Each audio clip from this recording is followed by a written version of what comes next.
Nagliwanag ang muka ng 11 taong gulang na si Leroy nang masilaya niya ang paparating na si Tomas. Si Tomas ang nag-iisa niyang kaibigan simula nang maulila na siya sa buhay at manirahan sa kagubatan. Nakaupo si Leroy sa nakausling ugat ng matandang puno. Nasa kaliwa niya ang bahay na siya ang gumawa. Para sa kanya ay tahanan ng matatawag ang pinagtagpi-tagping sako at dahon ng anahaw. Nang makalapit si Tomas kay Leroy, ay umupo ito sa tabi niya at inilipag nito ang dala nitong aklat sa hita nito at nakangiting tumingin sa kanya. Akala ko, Tomas, hindi ka na darating eh. Malapit na kasing gumabi, kaya naisip ko na baka bukas ka na lang pupunta dito. Pwede bang hindi kita puntahan dito, Leroy? Siyempre, hindi pwedeng hindi kita turuan na magbasa, no? Malapit na kasi ang graduation namin, kaya simula ngayon ay late na kaming nakakauwi mula sa school. Nagpa-practice kasi kami para sa program ng graduation eh. Buti ka pa, nag-graduate ka na sa elementary. Siguro, kung nagpatuloy lang sana ako sa pag-aaral, ay sabay tayong gagraduate, no? Naiinggit nga ako sa iyo eh. Kasi hindi ka pumapasok sa school. Kung ako lang ang masusunod, ay nako, hindi na ako mag-aaral. Nakakatamad kaya. Ano ka ba, Tomas? Maswerte ka nga eh, kasi nakakapag-aral ka. Maraming bata na kagaya ko na hindi nakakapag-aral, kaya sigurado nang walang magandang mangyayari sa akin kapag malaki na ako. Hoy Leroy, huwag ka magsasalita ng ganyan. Marami kayang hindi nakapagtapos ng pag-aaral pero mayaman na ngayon. Basta, huwag kang mawalan ng pag-asa. Malay mo, may swerteng biglang dumating din sa buhay mo, Leroy. Hindi ako umaasa sa swerte, Tomas eh. Mas umaasa ako sa plano ng Diyos sa akin. Ang lalim mo naman magsalita. Mag-uusap na lang ba tayo o hihiramin mo tong aklat ko? Bahagyang natawa si Leroy. Kinuha na niya ang aklat ni Tomas sa school. Binuklat niya yon at naghanap siya ng isang kwentong nakapaloob sa aklat. Habang nagbabasa siya, ay umakyat naman sa isang puno ng bayabas si Tomas upang kumuha ng mga hinog na bunga. 2 taon ang nakakaraan, ay gaya rin ni Tomas si Leroy. Nag-aaral siya at meron siyang nanay at tatay na nag-aalaga sa kanya. Nakatira sila sa isang maliit na kubo. Hindi man sila mayaman, ay masaya sila bilang isang pamilya. Palagi siyang inaasikaso ng nanay niya, habang ang tatay naman niya ay kinikwentuhan siya ng kung ano-ano bago sila matulog. Ngunit ang simple at masayang buhay ni Leroy ay naglaho ng isang gabi dahil umatake ang mga aswang sa baryo nila. Namatay sa pag-ataking yun ang kanyang mga magulang. Ang masaklap pa, wala siyang kaalam-alam na nakasangla sa bangko ang lupang kinatatayuan ng bahay nila. Nang kunin na yun ng bangko, ay para siyang pinagkaitan ng tadhana. Nawala na nga ang mga magulang niya sa murang edad, ay nawalan pa siya ng tirahan. Walang kilalang ibang kamag-anak si Leroy at wala siyang ibang mapupuntahan, kaya nagdesisyon siyang mamalimos at manirahan na lamang sa gubat. Sa gubat ay walang magpapaalis sa kanya. Yun nga lang, dahil wala siyang permanenteng tirahan, ay itinuring siyang palaboy ng mga tao sa baryo nila. Naputol ang pagbabasa ni Leroy nang biglang tumabi si Tomas sa kanya. Nakalagay sa laylayan ng damit nito ang mga hinog na bayabas. Binigyan siya nito ng isa at sabay silang kumain. Buti pa dito, walang nangaaway sa akin. Alam mo, sa school at sa baryo, ang dami-daming nangaaway sa akin. Tomas, bakit ka ba nila inaaway? Ang bait-bait mo kaya? Kasi, akala nila mayabang ako porket anak ako ng kapitan ng baryo natin. Hindi ko alam kung inggit ba sila sa akin o kung ano. Pero wala naman akong pakialam sa kanila. Basta, wala akong ginagawang masama. Pero alam mo, Tomas, natutuwa ako na wala kang kaibigan sa baryo. Kasi kung meron, Malamang hindi mo na ako mapapansin. E di sana mag-isa na lang ako dito sa gubat at walang nagpupunta rito para makipaglaro sa akin. Sa puntong yon ay naalala ni Leroy kung paano sila naging magkaibigan ni Tomas. Umaga noon at abala siya sa pangangalakal ng basura. Nakita niya si Tomas na nakikiusap sa mga bata na isali ito sa paglalaro ng mga ito ng patintero. Pero ayaw ng mga bata na isali si Tomas. Naging mapilit si Tomas hanggang sa sinuntok na ito ng isang bata na nakulitan dito. Hindi na napigilan pa ni Leroy ang sarili na lumapit. Pinagtanggol niya si Tomas pero ang nangyari ay dalawa silang pinagtulungang bugbugin ng mga bata. Simula nang mangyari yon, ay naging magkaibigan na silang dalawa. Halos araw-araw na ginawa ng Diyos, tuwing hapon ay nagpupunta na si Tomas sa gubat para makipaglaro kay Leroy. Kapag wala naman itong pasok sa paaralan, ay halos maghapon silang magkasama. May mga pagkakataon din na nagdadala si Tomas ng pagkain para sa kaibigang si Leroy. Kaya sa murang edad ni Leroy ay natuto na agad siyang magpahalaga ng isang pagkakaibigan. Napalingon si Leroy kay Tomas nang malalim itong huminga. Ramdam niya ang lungkot ng kanyang kaibigan, pero hinintay niya itong magsalita. Pero alam mo, Leroy, sa totoo lang, ay ako naiinggit sa'yo eh. Ha? Bakit naman, Tomas? Ano namang ikiinggit mo sa isang palaboy na kagaya ko? Eh kasi malaya ka. Walang nagdidikta sa'yo kung anong gagawin mo sa buhay. Tapos, kahit anong oras mo gustong matulog, ay pwede. Ako kasi, halos lahat dinidikta sa akin ni tatay. Ang daming bawal at ang dami niyang utos sa akin at mga bagay na gusto niyang gawin ko. Sa mga gawain bahay ba yan, Tomas? Alam mo, Tomas, ngayon ay iniisip mo na nakakainis kasi puro utos ang tatay mo sa'yo. Ganyan din si nanay at tatay sa akin nung buhay pa sila eh. Pero nang mawala sila, doon ko naisip yung mga pagtuturo nila sa akin ng mga gawain bahay ay kailangan ko pala, lalo na ngayong mag-isa na lang ako sa buhay. Hindi na nagsalita si Tomas, pero naramdaman ni Leroy na parang may mga nais pa itong sabihin sa kanya. Pero nagdesisyon na lamang itong wag nang isatinig ang mga yon. Ipinagpatuloy na lang niya ang pagbabasa habang kumakain ng bayabas na pinitas ni Tomas. Aminado si Leroy na mahirap ang buhay ng isang kagaya niyang batang palaboy. Sa edad niyang yon, ay kailangan niyang dumiskarte para makakain siya kahit na isang beses lamang isang araw. Lahat ng paraan, basta hindi masama, ay ginagawa niya. May ilang tao sa baryo na naaawa sa kanya at minsan ay binibigyan siya ng barya o di naman kaya ng pagkain. Madalas ay nangangalakal siya o kaya ay tumatanggap ng trabaho na dapat ay matanda ang gumagawa. Gaya ng pagtatabas ng damo, paglilinis ng bahay, pag-iigib at paglalaba. Kapag wala naman siyang nadilihensyang pera at pagkain sa baryo, ay umaasa siya sa gubat. Naghahanap siya roon ng punong may prutas at yun ang kinakain niya. Hindi naman niya problema ang inuming tubig dahil may malinis na ilog sa loob ng gubat. Doon na rin siya naliligo at naglalaba ng kanyang iilang mga damit. Sa kabila ng hirap ng buhay ni Leroy, ay naniniwala pa rin siya na may dahilan ang lahat ng yon. Tinuruan siya ng mga magulang niya na magtiwala sa plano ng Diyos.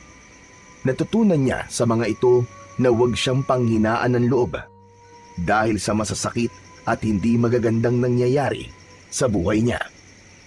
Malakas ang paniniwala niya na balang araw ay maiintindihan niya kung bakit kailangan mawala ang mga magulang niya ng ganun kaaga at kung bakit kailangan niyang mabuhay ng mag-isa. Isang umaga ng Sabado, lumabas si Leroy ng gubat na may dalang isang sako kung saan inilalagay niya ang mga basurang nakakalakal niya. Pagdating sa baryo, ay sinimulan na niya kagad ang paghahanap ng mga basurahan at mga bagay na pwede niyang ibenta sa junk shop, gaya ng bakal, bote at plastik. Nagbabahay-bahay din siya at nagtatanong siya kung meron bang mga gamit ang mga ito na hindi na kailangan na pwede niya ring ibenta sa junk shop. Habang abala si Leroy sa pagkalkal sa isang basurahan, ay nagulat siya nang may biglang tumapik sa likod niya. Nang lumingon siya, otomatiko siyang napangiti nang malaman na ang kaibigan niya palang si Tomas yun. Oh, Tomas! Ikaw pala yan. Akala ko kung sino na eh. Hanep pa, ang aga mo naman yatang mga lakal ngayon, Leroy. Alam mo na, kailangan maaga at baka may makauna pa sa akin sa pagkalkal sa mga basurahan eh. Maraming bote ng alak sa bahay. Birthday kasi ni tatay kahapon, kaya nag-inom siya. May natira pang handa, kaya bibigyan kita. Wow, talaga? Hindi ko tatanggihan yan, Tomas. Salamat ah. Matapos yun, ay inaya na si Leroy ni Tomas na magtungo sa bahay nito. Habang naglalakad sila, ay hindi maiwasan ni Leroy na isipin na sa kabila ng lahat ay maswerte pa rin siya dahil may kaibigan siyang kagaya ni Tomas. Sigurado siya na kung hindi sila nito naging magkaibigan, ay mas magiging malungkot ang buhay niya. Malaking bagay para sa kanya na may isang batang kagaya niya na nakikipag-usap sa kanya at hindi siya iniiwasan nang dahil lamang sa isa siyang palaboy. Nang nasa harapan na ng bahay ni Tomas sina Leroy, ay sandali siyang napahinto. Kumpara sa ibang bahay sa baryo, ay mas malaki ang bahay ni Tomas. Gawa yon sa semento at ang bubong ay yero. May isang puno ng mangga sa harapan na may nakasabit na duyan na gawa sa gulong. Napalingon si Tomas kay Leroy at napakunot ang noo nito. Ano pang tinatayo-tayo mo dyan, Leroy? Tara na sa loob. Eh kasi, sigurado ka bang papapasukin ako sa bahay nyo? Eh bakit naman hindi? Ang dumi-dumi ko kasi, Tomas eh. Baka makita ako ni Kapitan Mauricio tapos mapagalitan ka pa. Ano ka ba naman, Leroy?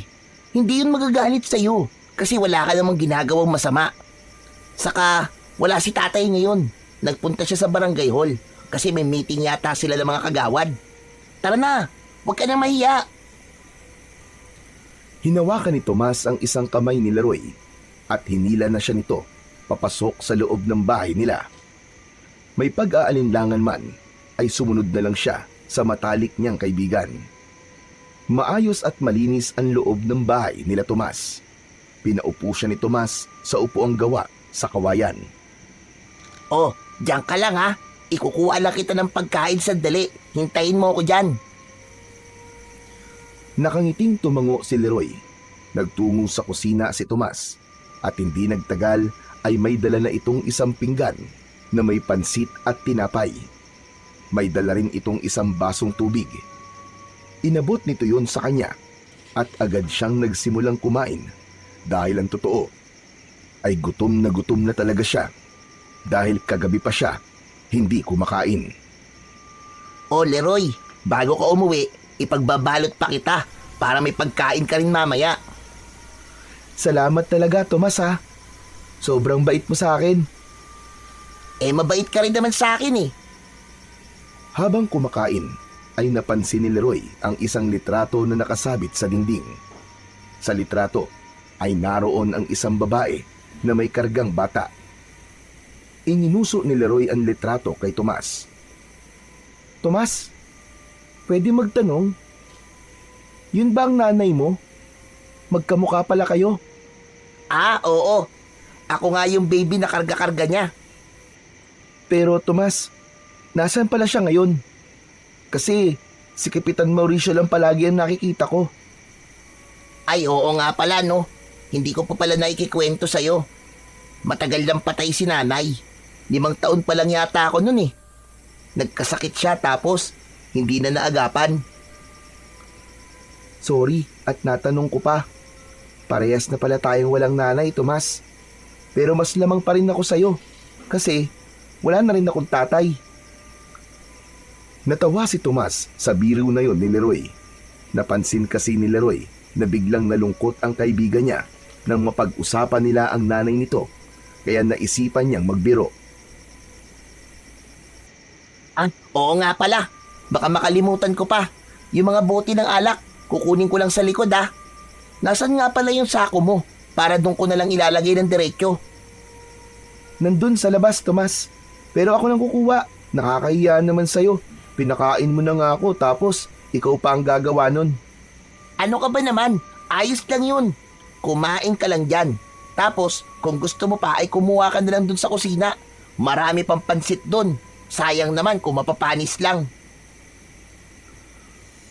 Lumabas na si Tomas ng bahay habang si Leroy ay naiwan sa sala na kumakain ng pansit at tinapay. Dahil sa gutom, ay mabilis niyang naubos ang mga yon. Medyo gutom pa siya, kaya hindi na siya nagdalawang isip na magtungo sa kusina upang kumuha pa uli ng pansit. Nakita niya ang malaking kawali na may laman na pansit na nakapatong sa lutuan. Sumandok siya ng pansit at habang ginagawa niya yon ay nagulat siya nang may biglang nagsalita sa likuran niya. Nabitiwan ni Leroy ang pinggan at nabasag yon. Sino ka? Anong ginagawa mo rito sa loob ng pamamahay ko? Mabilis na humarap si Leroy. Nilukob siya ng takot nang makita niya si Kapitan Mauricio. Matangkad ito at medyo payat ang katawan. Makapal ang bigote nito at manipis na ang buhok. Sa takot ni Leroy ay hindi niya nagawang magsalita.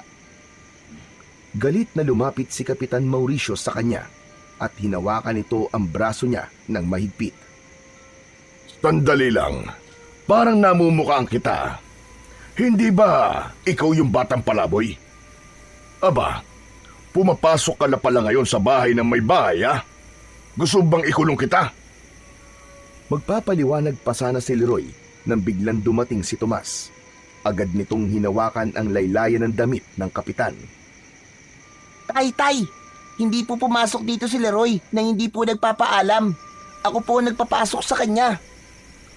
Ano ka mo, Tomas? At bakit ka naman nagpapapasok ng palaboy dito sa bahay natin? Tignan mo nga, ang dumi-dumi niya, no? Isa pa, baka mamaya ay magnakaw yan dito. Hindi ka talaga nag-iisip, no, Tomas? Kung gusto mo siyang pakainin, sa labas mo siya bigyan ng pagkain. Hindi mo na siya kailangan dalhin dito sa loob ng bahay natin. Pero tay, kaibigan ko po si Leroy eh. Wala naman pong masama kung papapasukin ko po siya dito sa bahay natin. Saka mabait po siya, tay. Hindi po siya magnanakaw. Nakikipagkaibigan ka sa isang palaboy? Pambihira ka naman, Tomas. Ang dami-daming bata dito sa baryo.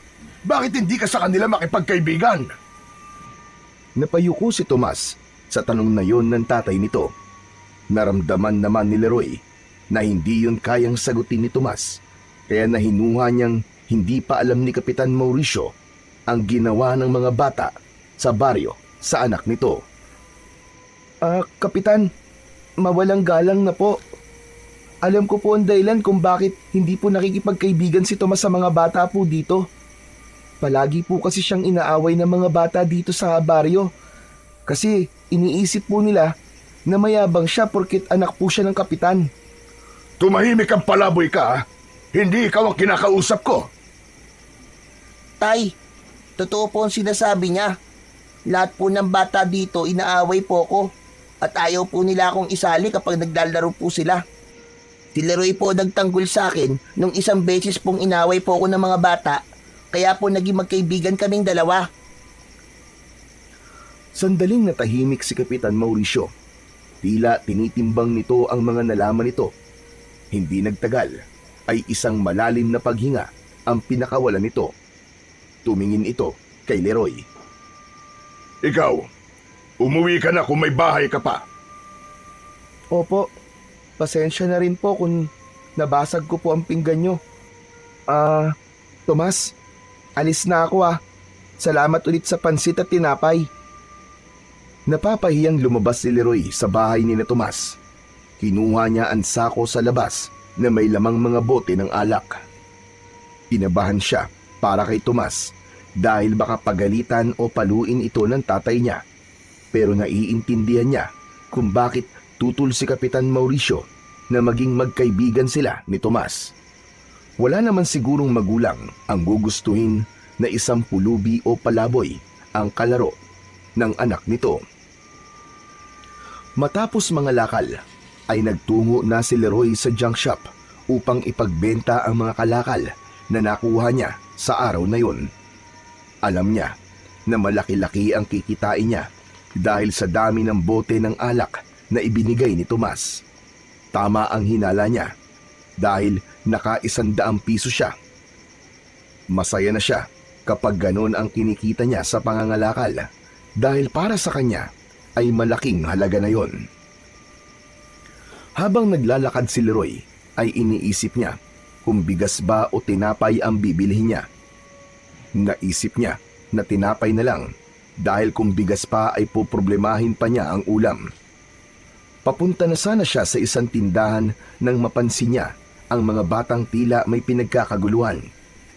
Nakuha nun ang pansin ni Leroy at medyo lumapit siya sa mga bata.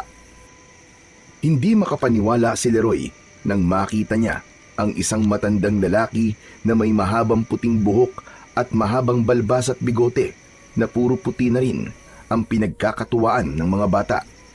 May kumukurot dito at itinutulak ito. Sa tuwing tatayo ang matandang lalaki ay bigla itong itutulak ng mga bata at kapag muli itong napaupo sa lupa ay lumalakas ang tawanan ng mga bata. Kahit hindi kilala ni Leroy ang matandang lalaki, ay hindi yon naging dahilan para hindi niya ito tulungan. Matapang siyang lumapit sa matandang lalaki at itinulak niya isa-isa ang mga batang naroroon. Ano? Lalaban kayo? Kahit marami kayo, hindi ako natatakot sa inyo. Tinawanan lang siya ng mga bata at umalis na ang mga ito na parang walang nangyari. Dinaluhan naman ni Leroy ang matandang lalaki at mas lalo siyang naawa nang makita niya ang mga sariwang sugat sa siko at braso ng matanda. Bakas sa mukha nito ang labis na hirap. Naku, Tatang, ayos lang po ba kayo? Kaya niyo po bang tumayo? Mga walang hiyang mga bata na yun. Walang paggalang sa matatanda. Pasensya na po kayo, Tatang, ha? Hindi ko rin po alam kung bakit po sila ganun eh. Bakit ikaw ang humihingi ng pasensya? Hindi naman ikaw ang nanakit sa akin, hindi ba? Utoy, salamat nga pala sa pagtulong mo sa akin. Abay kung hindi ka dumating, baka hindi na ako tinigilan ng mga salbahing bata na yon. Dinampot ng matandang lalaki ang isang bagay na noon lang nakita ni Leroy. Para yung isang malaking sungay na kulay puti na ang dulo ay matulis. Ang hula niya ay sungay yun ng elepante base sa itsura nun. Habang tumatayo ang matanda ay nakaalalay siya rito dahil pakiramdam niya anumang sandali ay matutumba ito. Sandali, Tatang. Saan po ba kayo nakatira? Gusto niyo po ba iatid ko na po kayo sa inyo? Sana nga ay meron pa akong bahay na mauuwian. Pero wala na akong bahay, Utoy. Pag-alagala na lamang ako sa kung saan-saan hanggang sa mapunta ko sa lugar na ito. Kawawa naman po pala kayo, Tatang. Hindi ba kawawa ka rin naman? Sa tingin ko ay katulad mo rin ako na walang bahay at mag-isa na lamang sa buhay. Hala, paano niyo po nalaman yun, Tatang? Manghuhula po ba kayo? Sa itsura mo bang yan na madungis at mabaho? Kung may nag-aalaga ba sa'yo at may bahay ka, ay ganyan ba kaya ang magiging itsura mo? Sa bagay po, tama po kayo, Tatang. Parehas na nga po pala tayo na wala nang kasama sa buhay at wala rin pong bahay. Sandali po, ano po bang pangalan niyo, Tatang?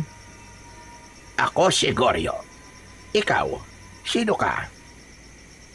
Leroy po ang pangalan ko. Kung ganun, tatawagin ko na lang po kayong Tatang Goryo. Matapos na makilala ni Leroy si Tatang Goryo, ay napansin niya ang bahagyang panginginig nito. Nang tanungin niya kung nagugutom ba ito at sinabi nito na oo, ay hindi na siya nag-atubili na ibili ito ng tinapay at soft drinks. Hindi na niya inisip na mababawasan ang pera niya para sa ibang tao dahil sapat na sa kanya ang matulungan sa maliit na paraan si Tatang Goryo. Simulan ng tulungan ni Leroy si Tatang Goryo ay naging madalas na ang kanyang hindi sinasadyang pagkikita nila. Kahit kapos si Leroy sa pagkain, ay hindi siya nagdadalawang isip na ibahagi kay Tatang Goryo ang kaunting pagkain na meron siya. Sa simpleng pagtulong niya na yon, ay naramdaman niyang may halaga pa rin siya at kahit palaboy siya, ay kaya niya pa rin gumawa ng tama at tumulong sa kapwa. Ngunit hindi maiwasang malungkot ni Leroy nang napansin niyang ilang araw nang hindi nagpupunta si Tomas sa gubat para makipaglaro o makipag-usap man lang sa kanya. Naisip niya tuloy na baka pinagbawalan na itong makipagkaibigan sa kanya ng ama nitong si Kapitan Mauricio. Masakit man yun para sa kanya, ay wala siyang nagawa kundi tanggapin na lamang ang mapait na katotohanan na hindi talaga maaaring maging kaibigan ng isang normal na bata ang gaya niya na isang palaboy. Isang hapon, nasa labas ng bahay-bahayan niya si Leroy habang kumakain ng mangga. Nasa tabi niya si Tatang Goryo. Ito ang nagdala sa kanya ng mangga na anito ay ibinigay dito ng isang tindera sa palengke. Habang kumakain ay nakatulala si Leroy. Hindi niya pa rin kasi lubos maisip na hindi na siya pinupuntahan doon ng kaibigan niyang si Tomas. Ay nako, ang asim naman yata ng manggang ito. Kasing asim ng mukha mo, Leroy. Ano po? Bakit ba naman kasi ganyan ang mukha mo, Utoy? Kanina ko pa napapansin na ang lungkot-lungkot mo. May nangyari bang hindi maganda? Kasi Tatang Goryo, yung kaibigan ko pong si Tomas, ilang araw na po siyang di nagpupunta dito eh. Dati naman po, halos tuwing hapon po nandito siya. Siya lang po kasi ang kaibigan ko na nakatira po sa baryo. Halos lahat po kasi ng bata ron, salbahe po eh. May dahilan ba para hindi na siya makipagkita sa'yo? Hindi agad nakasagot si Leroy. Naalala niya ang huling beses na nagkita sila ni Tomas at yun ay sa bahay nito habang naroon si Kapitan Mauricio. Yung tatay po kasi ni Tomas, mukhang ayaw niya po na nakikipagkaibigan po sa akin ng anak niya. Kasi nga po, isa lamang po akong palaboy. Aba, kung ako ang tatay ng kaibigan mo, ay hahayaan ko na makipagkaibigan sa iyo ang anak ko. Kumpara naman sa mga bata sa baryo na yon, ay di hamak na napakalayo ng kabaitan mo sa mga yon. Pero sa tingin ko, ay hindi ka pa kilala ng tatay ng kaibigan mo, Leroy. Pero sigurado ko na kapag nakilala ka niya ng lubusan, gaya ng pagkakakilala ko sa iyo, ay baka ampunin ka pa noon. Maniwala ka sa akin. Bahagyang natawa si Leroy sa sinabi sa kanya ni Tatang Goryo. Kumagat siya ng mangga habang ninunguya niya yon ay tumuon ang pansin niya sa bagay na palaging dala ng matandang lalaki. Sandali Tatang, matanong ko lang po. Sungay po ba ng elepante ang lagi niyo pong daladala? Yung parang patusok po na kulay puti? Inuwa ni Tatang Goryo ang bagay na tinutukoy ni Leroy at matiin nito yung tinignan. Sa tansya ni Leroy ay may 10 dangkal niya ang haba nun. Tama ka. Sungay nga ito ng elepante. Pero Tatang Goryo, paano po kayo nakakuha ng ganyan? Sa pagkakatanda ko po, nung nag-aaral pa po ako sa eskwelahan, bawal daw pong putulin ang sungay ng elepante. Mahabang kwento, Leroy, kung bakit ako meron dito. Pero siguro ay sasabihin ko sa iyo ang kwentong yon sa tamang panahon. Kasi aalis na ako. Sa'yo na yung mga natirang mangga, ha? Tumayo na ang matanda at pinagpagan nito ang puwitan nito. Tatang, ano po kaya kung dito na lang po kayo tumira kasama ko. Total, kung saan-saan lang naman kayo natutulog eh. Salamat na lang. Pero mas gusto ko ang palakad-lakad. Pero huwag kang mag-alala. Kapag naisipan ko, ay babalik ako rito lalo na't alam kong malungkot ka dahil hindi ka na dinadalaw ng sinasabi mong kaibigan mo. Sige po, Tatang. Kayo na po ang bahala. Pero kapag nagbago po ang isip nyo, sabihan nyo lang po ako. Welcome na welcome po kayo rito sa bahay-bahayan ko kahit anong oras. Maraming salamat sa iyo, Leroy. Talagang napakabuti mong bata. O siya, paano? Mauuna na ako. Mag-iingat ka palagi, Leroy. Matamis na ngumiti si Tatang Goryo bago ito tuluyang naglakad palayo sa kanya. Sinundan ito ng tingin ni Leroy at hindi niya alam kung bakit bigla siyang nagkaroon ng pagnanais na malaman ang kwento tungkol sa sungay ng elepante na palaging dala ni Tatang Goryo. Nang mawala na sa paningin niya ang matandang lalaki, ay bumalik siya sa pagkain ng mangga. Habang nakatanaw siya sa malayo, ay hindi niya naiwasang maalala si Tomas. Gustuhin man niya na puntahan ito sa bahay nito, ay natatakot naman siya na baka makita siya roon ni Kapitan Mauricio. Kaya alam niyang wala siyang magagawa, kundi ang umasa na isang araw ay bigla na lamang darating doon si Tomas para makipaglaro sa kanya. Isang hapon, nakatitig si Leroy sa niluluto niyang kanin sa maliit na kaldero. Ang kalan niya ay 3 bato na sa gitna ay may gatong na kahoy na sa gubat lang din niya nakuha. Halos 1 linggo simula nang huli silang magkita at magkausap ni Tomas, at nang sandaling yun ay unti-unti niya nang tinatanggap na tapos na ang kanilang pagkakaibigan. Ngunit wala siyang galit o tampo kahit na konti kay Tomas. Ang inisip niya kasing dahilan ay pinagbabawalan na ito ni Kapitan Mauricio na makipagkita sa kanya. Makalipas ang ilang sandali, ay napatayo si Leroy nang may narinig siyang yabag na papalapit sa kinaroroonan niya. Paglingon niya ay nanlaki ang mga mata niya nang makita si Tomas na papalapit habang may malaking ngiti. Napansin niya kagad ang nakasuot na mga medalya sa leeg nito. Kinusot pa ni Leroy ang mga mata niya dahil baka namamalikmata lamang siya, pero si Tomas talaga ang nakikita niya. Tinapik pa siya nito sa balikat nang makalapit na ito sa kanya. Tomas! Ikaw nga, Tomas!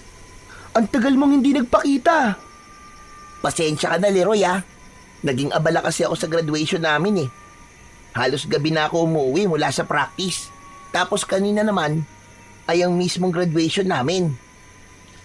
Ang akala ko kasi, pinagbawalan ka na ni Kapitan Mauricio na makipagkaibigan sa akin eh. Uy, hindi ah. Pero akala ko nga rin pagbabawalan niya ako eh. Ang sabi niya sa akin ay mukhang hindi ka naman daw masamang impluwensya sa akin. Kaya walang problema sa kanya kung maging magkaibigan man tayo. Ang totoo nga yan eh. Si tatay pa nagsabi na papuntahin kita ngayon doon sa may bahay. Kasi may handaan doon. 3rd honor kasi ako sa klase namin eh. Kaya naganda si tatay. Tignan mo, ang dami kong medal. Labis na natuwa si Leroy nang malaman niya ang dahilan kung bakit ilang araw na hindi nagpapakita sa kanya si Tomas. Masaya siya dahil hindi naman pala tutol si Kapitan Mauricio sa pagkakaibigan nila ng anak nito.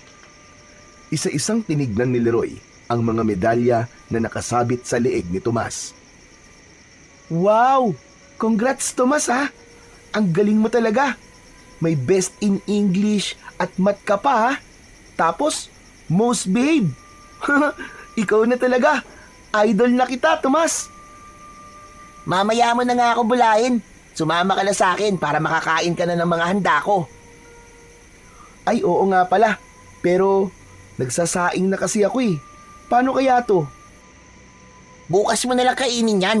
Hindi naman siguro yan mapapanis eh. Malamig naman dito sa gubat eh. Saka, mag-uwi ka na rin ng maraming pagkain. Para may ulam ka kapag kinain mo na yung kanin. O sige, sige. Tara na. Medyo gutom na nga rin ako eh. Inakbayan siya ni Tomas at magkasabay na silang naglakad palabas ng gubat. Pagdating ni Leroy sa bahay ni Tomas ay medyo nahiya siyang pumasok dahil medyo maraming bisita roon. May ilang guro at kaklase ni Tomas. Meron ding mga kaibigan ni Kapitan Mauricio, pero hindi siya iniwanan ni Tomas at sinamahan pa siya nito sa pagkuha ng pagkain. Sinamantala niya ang pagkakataon at lahat ng handa ay kumuha siya. Naupo siya sa isang sulok ng sala at doon siya kumain habang may panulak siya na malamig na orange juice. Si Tomas naman ay sandaling umalis dahil pinabili ito ng alak ni Kapitan Mauricio. Nagulat si Leroy at muntik pa siyang mabulunan nang makita siya ni Kapitan Mauricio na nakatayo sa harapan niya. Pero hindi na ito gaya nung una silang nagkita na galit. Nang sandaling yon ay nakangiti na ito sa kanya. Leroy, kapag naubos mo na yan ha, kumuha ka na lang doon sa kusina. Marami pang pagkain doon. Huwag kang mahihiya ha. Ha? Sige po, Kapitan. Maraming salamat po. Ang sasarap po ng handa nyo. Salamat at nagustuhan mo. Ako ang nagluto ng lahat ng yan. Umupo si Kapitan Mauricio sa tabi ni Leroy at nailang siya ng kaunti. Leroy, pasensya ka na nga pala sa mga nasabi ko sa'yo nung unang beses na nagkita tayo dito sa bahay. Nagulat kasi ako na mayroong ibang tao dito sa bahay at akala ko talaga ay pumasok ka dito nang hindi nagpapaalam. Sinabi rin sa akin ni Tomas na ikaw lang ang kaibigan niya. Inamin na rin niya sa akin na totoong inaaway siya ng mga bata rito sa baryo. Salamat kasi nakikipagkaibigan ka sa anak ko. Naku, wala po yun, Kapitan. Saka, mabait naman po si Tomas eh. Kung tutuusin nga po, ay ako pa po maswerte kahit palaboy po ko, ay nakikipagkaibigan po siya sa akin. Saka kung wala kang pagkain, Leroy, pumunta ka lamang dito at bibigyan ka namin. Naku, maraming salamat po, Kapitan. Napakalaking bagay po niyan para sa akin. Matipid na ngumiti si Kapitan Mauricio. Nang dumating na si Tomas, ay umalis na ito sa tabi niya at kinuha ang mga alak na binili ni Tomas. Si Tomas naman ang umupo sa tabi ni Leroy. Leroy, anong sabi ni tatay sa'yo? Nagpasalamat siya sa akin na nakikipagkaibigan daw ako sa'yo. Saka nagsorry rin siya kasi napagalitan niya ako nun. Sabi ko naman sa'yo eh. Ipinaliwanag ko na kasi sa kanya na wala akong natututunang masamang bagay sa'yo. Saka isinumbong ko na rin yung mga nangaaway na mga bata sa akin dito sa baryo. Mabuti naman. Sana maaksyonan niyo ni Kapitan kasi mali na inaaway ka nila nang dahil sa napakababaw na dahilan. Sos, wala na akong pakialam. Kahit hindi na sila kausapin ni tatay. Wala naman akong balak na makipagkaibigan sa iba eh. Teka, diyan ka lang ha. Kukuha rin ako ng pagkain ko para masabayan kita. Tumango si Leroy at nagtungo na si Tomas sa kusina. Habang hinihintay niya si Tomas na bumalik, ay hindi niya napigilang mapangiti. Napakasaya niya ng mga sandaling yun, sapagkat simula nang maging palaboy siya, ay yun ang unang beses na nakaramdam siya ng ganung pagtanggap, maliban sa pagtanggap na ginawa sa kanya ni Tomas. Kaya naman, nangako si Leroy sa sarili na gagawin niya ang lahat para maipakita kay Kapitan Mauricio na hindi nagkamali si Tomas sa pagpili sa kanya na maging kaibigan nito. Simula noon ay naging maganda na ang pakikitungo ni Kapitan Mauricio kay Leroy. Minsan, kapag nagkakasalubong sila sa daan, ay binibigyan siya nito ng pera o hindi naman kaya ay pagkain kapag meron itong dala. Hindi na rin ito nagagalit kapag naglalaro sila ni Tomas sa bahay nito.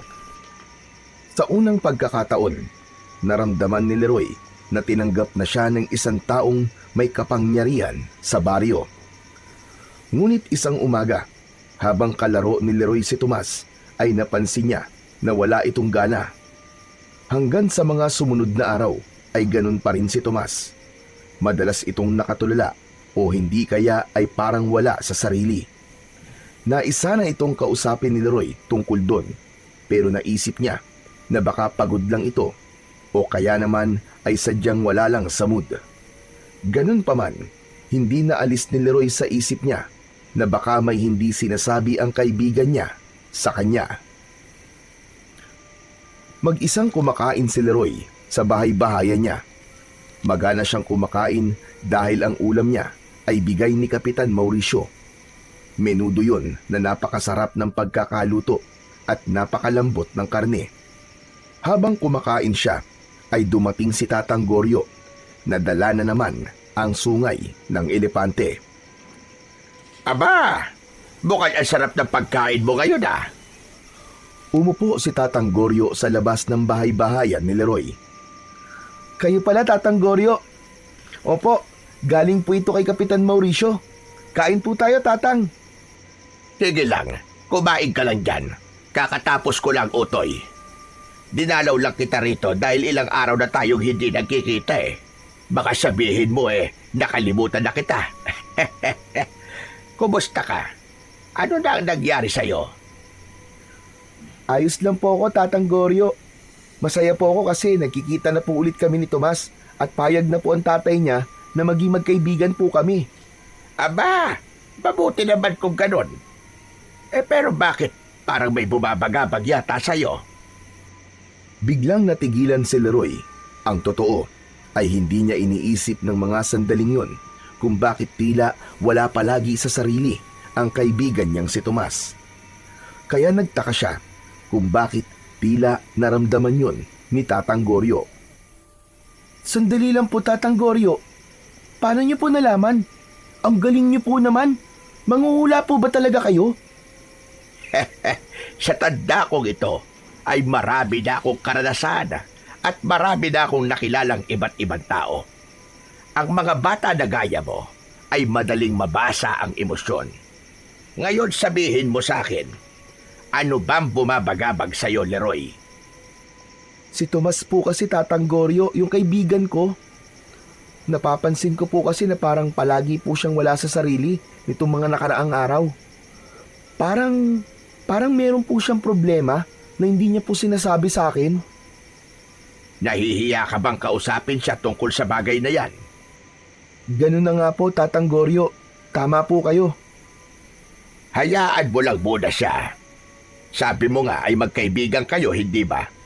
Siguro kapag handa na siya, ay siya na mismo ang kusang magsasabi sa'yo kung ano ba talaga ang kanyang problema.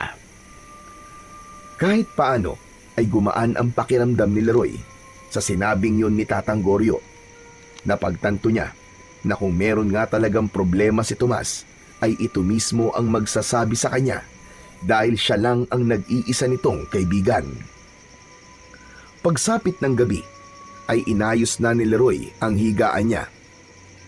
Lahat ng gamit na meron siya ay mula pa sa dati nilang bahay. Inilatag niya sa loob ng bahay-bahayan niya ang banig. Inilagay niya ang unan. Humiga na siya at ibinalot na niya ang sarili sa kumot. Patagilid siyang humiga at saka siya humikit. Tuwing matutulog na siya sa gabi, ay hindi niya naiiwasang malungkot sapagkat palagi niyang naaalala nung panahon na buhay pa ang mga magulang niya. Palagi siyang natutulog na pinapagitnaan ng kanyang nanay at tatay. Pero simula nang mawala ang mga ito, wala na siyang pagpipilian kundi ang palaging matulog ng mag-isa. Ngunit biglang nagbukas ang mga mata ni Leroy nang makarinig siya ng kaluskos sa kung saan. Napabalikwat siya ng bangon nang may umangil na parang isang mabangis na hayop. Pilit niyang inaaninag ang madilim na kapaligiran. Sa tagal niya sa gubat na yon, ay noon lang siya nakarinig ng ganong uri ng pag-angil. Sinong nandyan? May tao ba dyan? Sinong nandyan? Nagulat siya nang isang nakakatakot na nilalang ang dahan-dahang lumitaw mula sa mas madilim na parte ng gubat. Payat ang katawan nito na nababalutan ng makapal na balahibo. Mahaba ang mga kuko ng nilalang at may matutulis na mga pangil. Ang mga mata nito ay pulang-pula at tila gutom na gutom ito habang nakatingin sa kanya. Doon napagtanto ni Leroy na isang aswang ang naturang nilalang. Ngunit sa halip na matakot, ay galit ang naramdaman ni Leroy pagkakita sa aswang. Bumalik sa alaala niya ang pagpatay ng mga aswang sa kanyang mga magulang. Walang pag-aalinlangan na dinampot niya ang kutsilyong palagi niyang itinatago sa ilalim ng kanyang unan at sumugod siya sa aswang. Ngunit mabilis ang aswang at naiwasan nito ang pag-unday niya ng saksak dito. Hinawakan ng aswang ang braso ni Leroy at naagaw nito ang kutsilyo. Itinapon nito yun sa malayo. Sinunggaban siya ng aswang at natumba siya sa malamig na lupa. Hinawakan ng aswang ang mga kamay niya habang nasa ibabaw niya ito. Nanginig ang katawan ni Leroy nang maisip niya na baka yun na ang katapusan niya. Kahit naman mahirap ang buhay niya, ay hindi pa niya ninais na mamatay. Pero sa pagkakataon na yon, pakiramdam niya ay susunod na siya sa mga magulang niya sa kabilang buhay. Hindi na lang nagsalita si Leroy. Unti-unting lumapit ang malaking mukha ng aswang sa mukha niya. Ngunit nagulantang siya nang mabilis na nagbago ang mukha ng aswang hanggang sa maging si Tatang Goryo na ito. Tumatawang umalis si Tatang Goryo sa ibabaw niya.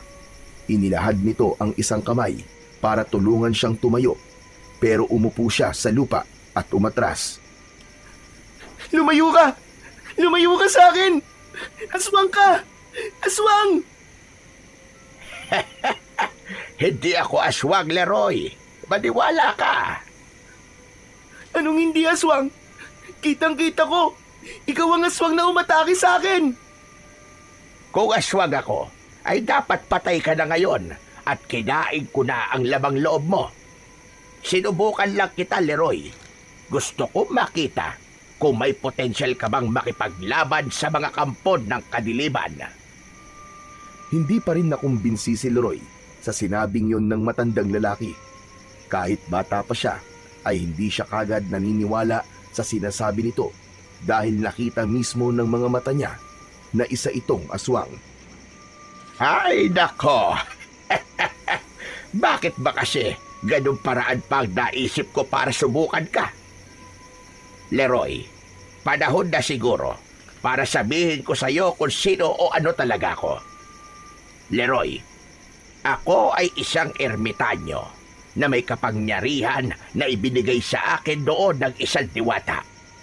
May kakayahan akong magbago ng anyo na parang ganito.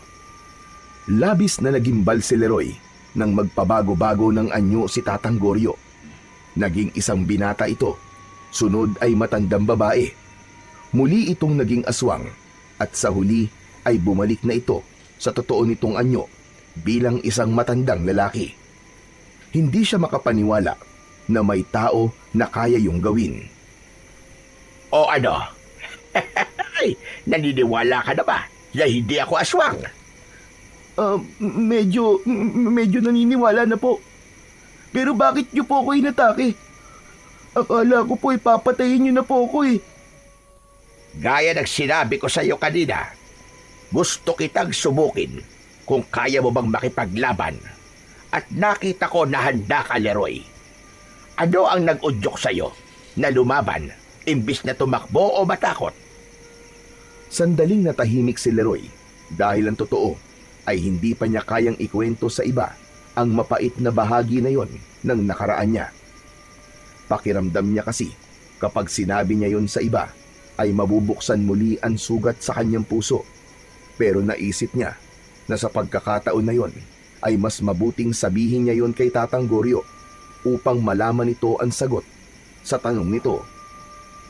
Isang malalim na paghinga ang pinakawalan ni Leroy. Tumayo na siya at diretsong tumingin kay Tatang Goryo. Ang totoo po kasi niyan, Tatang Goryo. Pinatay po kasi ng mga aswang ang nanay at tatay ko. Kaya po ako naging palaboy ay dahil po sa pangyayaring yun. Kaya po nung makita ko po kayo kanina na nasaan yung aswang, hindi po ako natakot. Galit po ang naramdaman ko. Kasi nang dahil po sa mga aswang, ay nawalan po ako ng mga magulang sa murang edad. Ngayon ay naiintindihan ko na. Hindi lang pala tapang ang ipinakita mo kanina, kundi may kasama ring galit. Nauunawaan ko ang nararamdaman mo, Leroy. Hindi masamang magalit dahil tao ka.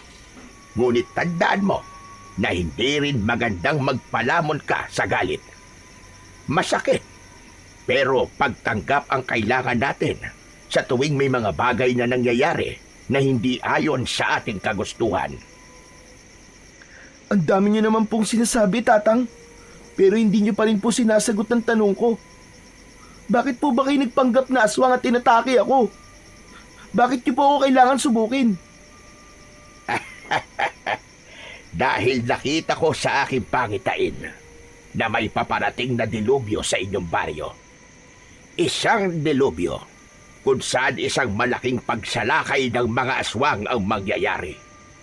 Naririto lamang sa baryo nyo ang kanilang pinuno at isang utos lang niya ay mangyayari na ang bagay na yon. Nakita ko ang pagdanak ng dugo at ang mga nakahanay na mga bangkay ng mga tao. Kung hindi mapipigilan ng pinuno ng mga aswang na naririto, ay malaki ang posibilidad na mangyari ang pangitain na yon. Tumaas ang mga balahibo ni Leroy sa kanyang katawan sa sinabi ni Tatang Goryo. Naiisip pa lang niya na maraming aswang ang aatake sa baryo nila ay may kilabot na siyang naramdaman. Tatang Goryo, sigurado po ba kayo na magkakatotoo po ang pangitain niyong yan? Sigurado ko. Wala pa sa pangitain ko ang hindi nagkakaroon ng katuparan. Maliban na lang kung ito ay mapipigilan. Kung ganun po, Tatang Goryo, ano pong paraan para po mapigilan ang mangyari yun? Walang ibang paraan kundi patayin ang pinuno ng mga aswang na nagtatago dito sa inyong baryo. Nararamdaman ko nandito siya at nakikisalamuha bilang isang tao. Wala ka lang akong kakayahan na tukuyin kung sino siya. Pero matutulungan kita sa isang bagay, Leroy. Yun ay ang bigyan ka ng isang mabisang sandata kung sakaling makakaharap mo ang pinuno ng mga aswang. Ano po? Sandali lang po, Tatang. Anong sinasabi niyo po na ako po ang haharap sa pinuno ng mga aswang? Tama ka. Ikaw ang pinili ko, Leroy. Nakita ko ang tapang sa iyong puso at ang busilak mong pagkatao. Yan ang mga katangian na hinahanap ko para sa isang tao na pagkakalooban ko ng sungay ng elepante. Napatingin si Leroy sa sungay ng elepante na hawak ni Tatang Goryo, ngunit wala roon ang kanyang atensyon. Bakit po ako? Bata pa lang po ako, Tatang eh. Kanina nga po muntik na po akong mapatay. Tapos, ang gusto niyo po makipaglaban pa ako sa pinuno ng mga aswang. Ayoko po, Tatang Goryo. Maganap na lang po kayo ng iba na mas karapat dapat po kaysa sa akin. Hindi lang ako ang pumili sa iyo, kundi maging ang sungay ng elepante. Kailanman ay hindi ito nagkakamali ng taong hahayaan itong gamitin ito. At wala sa edad o kasarian ang pagiging tagapagtanggol. Nasa laman yan ng puso at malinis na hangarin. Maniwala ka sa akin, Leroy. Ikaw ang makakapigil na mangyari ang dilubyong nagbabadyang mangyari sa inyong baryo. Iniabot ni Tatang Goryo sa kanya ang sungay ng elepante, ngunit hindi niya yun tinanggap. Pero Tatang Goryo, kung papayag po ako, paano ko naman po magagamit ang sungay ng elepante sa pakikipaglaban?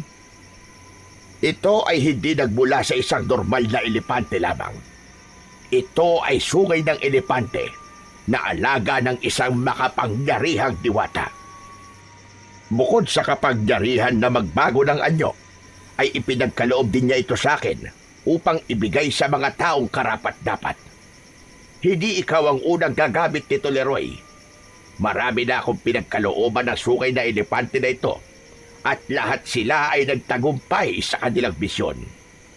Kaya kung ayaw mong bumagsak ang baryo nyo at pagharian ito ng mga aswang, ay tatanggapin mo ang sungay ng elepante at hahanapin at papatayin mo ang pinuno ng mga aswang na nananahan sa inyong baryo. Hindi agad nagsalita si Leroy. Matagal siyang nakatitig sa sungay ng elepante na hawak-hawak ni Tatang Goryo. Tila may boses na nagsasabing kunin niya yon, ngunit nag-aalangan siya sapagkat hindi niya alam kung kaya ba niya ang ganong kabigat na responsibilidad. Ngunit ang katotohanan na may mga aswang nasasalakay sa baryo nila ay isang nakakatakot na bagay. Sa baryong yun siya isinilang at lahat ng alaala ng kanyang mga magulang ay naroon. Makalipas ang ilang sandali, ay isang desisyon na ang nabuo kay Leroy. Tatang Goryo, hindi pa po ako sigurado pero tinatanggap ko na po ang sungay ng elepante. Pero tatang, hindi po ako marunong gumamit ng ganyan sandata.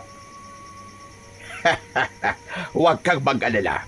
Dahil sa oras na ipinagkaloob ko to sa'yo, ay gagabayan ka nito. Papalakasin nito ang iyong katawan at magiging maliksi ang iyong mga galaw. May basbas din na makapangyariang diwata ang sandatang ito, kaya mabisa itong panlaban sa mga aswang. Ilahad mo mga kamay mo, Leroy. Tumalima si Leroy sa sinabi ng matanda. Matapos niyang ilahad ang mga kamay niya, ay maingat na ipinatong ni Tatang Goryo ang sungay ng elepante doon. Nakaramdam ng kakaibang init si Leroy mula sa sungay ng elepante. Dumaloy ang init na yon ng mabilis papunta sa iba't ibang parte ng kanyang katawan. Bilang unang tagapangalaga ng makapangyarihang sungay ng elepante, ipinagkakaloob ko ang sandatang ito sa iyo, Leroy. Naway gamitin mo ito sa tama at mabuti. Ipagtanggol mo ang mga walang laban. Gabayang kanawa ng ating amang lumikha. Matapos yung sabihin ni Tatang Goryo, ay nawala ang bigat ng sungay ng elepante sa mga kamay ni Leroy. Hinawakan niya ang dulo nun at nagkaroon siya ng pakiramdam na parabang alam na kagad niya kung paano yun gamitin. Malaki ang tiwala ko sa iyo, Leroy. Simulan mo nang hanapin ang pinuno ng mga aswang at paslangin mo siya gamit ang sandata na iyong hawak. Hangad ko ang iyong tagumpay, bata. Magsasalita pa sana si Leroy, ngunit tumalikod na si Tatang Goryo at naglakad palayo. Wala na siyang nagawa, kundi sundan ito ng tingin hanggang sa tuluyan na itong nilamon ng kadiliman. Simula ng ipagkaloob ni Tatang Goryo kay Leroy ang mahiwagang sungay ng elepante, ay hindi na muling nagpakita ang matanda sa kanya. Para itong bula na bigla na lamang nawala, na walang iniwang bakas at walang paalam. Ganun pa man, ay buong puso nang tinanggap ni Leroy ang responsibilidad na iniwan ito. Araw-araw siyang pumupunta sa mas malalalim na bahagi ng gubat habang dala ang sungay ng elepante. Sinanay niya ang sarili sa paggamit nun bilang isang sandata. Kasabay ng pagsasanay ni Leroy, ay sinimulan na rin niya ang paghahanap sa pinuno ng mga aswang na nasa kanilang baryo. Tahimik niyang inoobserbahan ang galaw ng bawat isa at lahat ay iniisip niya na maaaring yun ang hinahanap niya. Kahit bata pa siya, batid niyang ang digmaang yun ay hindi lamang laban ng lakas, kundi ng tiyaga at talas ng pakiramdam. Isang hapon, tahimik na nakaupo si Leroy sa labas ng kanyang bahay-bahayan. Hawak niya ang mahiwagan sungay ng elepante at pinagmamasdan niya yon ng matiim. Alam niya na kailangan na niyang malaman kung sino ang pinuno ng mga aswang na nagkukubli bilang tao sa baryo nila. Kailangan niya yung magawa habang hindi pa nangyayari ang pangitain ni Tatang Goryo. Naisa na ni Leroy na makausap si Tatang Goryo, pero hindi pa rin ito nagpapakita sa kanya. Ramdam niya na nais talaga nitong subukan ang lakas at kakayahan niya, kaya hinahayaan lang siya nito sa mga sandaling yon.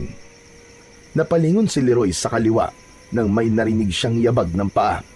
Napatayo siya nang makita niya si Tomas na paparating. Bagsak ang balikat nito at sa kabila ng ngiti nito ay kita niya ang pagkabahala sa mga mata nito. Sinalubong ni Leroy ang kanyang kaibigan. O Tomas, alam mo bang ang dami ng bunga ng puno ng kaimito na malapit sa ilog? Tara, manguha tayo. Sa ibang araw na lang, Leroy. Tinatamad ako eh. Ganun ba?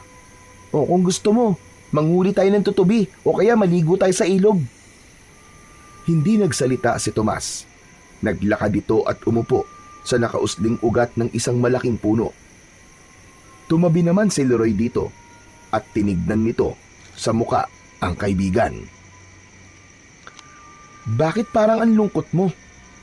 Napapansin ko ilang araw ka ng ganyan ah. May problema ka ba? Kung meron, makikinig ako. Lumingon si Tomas sa kanya. Leroy, umalis ka na rito sa baryo natin. Ano?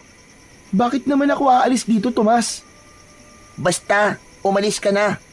Magpunta ka sa malayo. Kahit saan, basta malayo rito.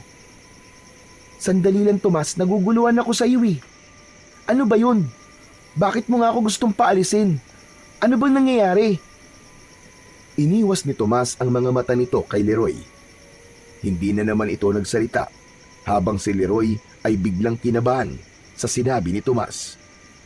Biglang tumayo si Tomas at humakbang palayo sa kanya. Oh, aalis ka na kagad? Oo, baka tapos na magluto si tatay ng hapunan eh. Leroy, yung sinabi ko pala sa iyo seryoso ko. Umalis ka na rito, Leroy. Ayoko madamay ka dahil kaibigan kita. Ano? Madamay? Saan? Wala nang nakuwang sagot si Leroy sa kaibigang si Tomas. Malalaki ang mga hakbang na naglakad ito palayo sa kanya. Hindi na niya sinubukan pang habulin ang kanyang kaibigan at naiwan siyang nagtataka sa kung ano ang ibig sabihin ni Tomas na ayaw siya nitong madamay. Oras na ng pagtulog ni Leroy, ngunit mailap ang antok sa kanya ng gabing yon. Kahit anong pwesto ang gawin niya sa paghiga, ay hindi niya magawang alisin sa isip niya ang mga sinabi ni Tomas kanina at ang kakaiba nitong ikinilos sa mga nakaraang araw. Nais niya na mabigyan nito ng kasagutan ang mga tanong na gumugulo sa kanya. Hanggang sa sumuko na si Leroy at bumangon na siya. Hindi ako makakatulog hanggang hindi ko nakakausap si Tomas. Kailangan ko siyang puntahan ngayon sa bahay nila. Dala ang sungay ng elepante ay naglakad si Leroy palabas ng gubat. Nagtungo siya sa baryo at ng oras na yon ay sarado na ang karamihan ng mga bahay na nadadaanan niya. Makalipas ang ilang minuto ay nasa harapan na siya ng bahay ni na Tomas. Napansin niya mula sa nakabukas na bintana na bukas pa ang ilaw sa loob, kaya naisip niya nagising pa si Tomas o kaya ay si Kapitan Mauricio. Marahang naglakad si Leroy palapit sa mismong bahay ni na Tomas. Akmang kakatok na sana siya sa pinto nang matigilan siya dahil narinig niya ang boses ni Kapitan Mauricio at Tomas na nag-uusap sa loob ng bahay. Hindi niya alam pero tila may bumubulong sa kanya na pakinggan ang pinag-uusapan ng dalawa. Nagtungo si Leroy sa tabi ng nakabukas na bintana. Yumuko siya upang hindi siya makita ng mga taong nasa loob at doon ay mas malinaw niyang narinig ang usapan ni na Tomas at Kapitan Mauricio. Kailangan niyo po ba talagang gawin to, Tay? Hindi po ba? Mahal na mahal po kayo ng mga tao rito. Dahil simula nang kayo ang naging kapitan dito, ay naging maayos na po ang baryo natin. Ginawa ko yon para makuha ko ang loob nila, Tomas. At huwag mo na akong pipigilan pa sa gagawin ko. Kailangan sumalakay ang mga aswang sa baryong ito upang maging pugad ito ng ating lahi. At bilang ako ang pinuno ng mga aswang, ay kailangan kong gawin ang tungkulin na yon para sa ating mga kauri. Pero Tay, kung sasalakay po dito mga aswang, marami pong mamamatay. Yun ang nararapat, Tomas. Pero hindi lahat ay papatayin ko. Dahil ang iba ay gagawin kong alipin. Gusto kong maging mas mataas ang lahi natin sa mga tao. Sisimulan ko yon sa baryong ito. Kaya tigilan mo na ako sa kakapilit na wag ituloy ang aking nais na mangyari. Natigilan si Leroy sa kanyang mga narinig. Pakiramdam niya ay binuhusan siya ng malamig na tubig nang malaman niya mismo sa bibig ni Kapitan Mauricio na ito ang pinuno ng mga aswang na tinutukoy ni Tatang Goryo.